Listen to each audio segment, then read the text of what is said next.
जास्तीत जास्त लाडकी बहीणचा फायदा या महानगरपालिकेच्या निवडणुकीत होऊ शकतो, कारण केंद्रात भाजपचं सरकार आहे, राज्यातही भाजपचं सरकार आहे.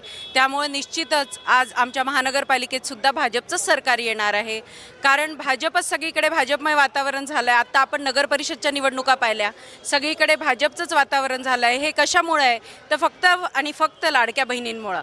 बहिणींचं मत जेवढं मिळू शकतं तेवढं दुसऱ्या कुणाचं मत मिळू शकत नाही. त्यामुळं बहिणींचंच मत सर्वश्रेष्ठ आहे. दादा, युती जर झाली असती शिवसेनेची आणि भाजपची तर अधिक तुम्हाला ही महानगरपालिका निवडणूक ही सोपी गेली असती ती असं वाटतंय का? देवेंद्र फडणवीस साहेबांच्या नेतृत्वाखाली आम्ही सगळ्या निवडणुका लढवत आहोत.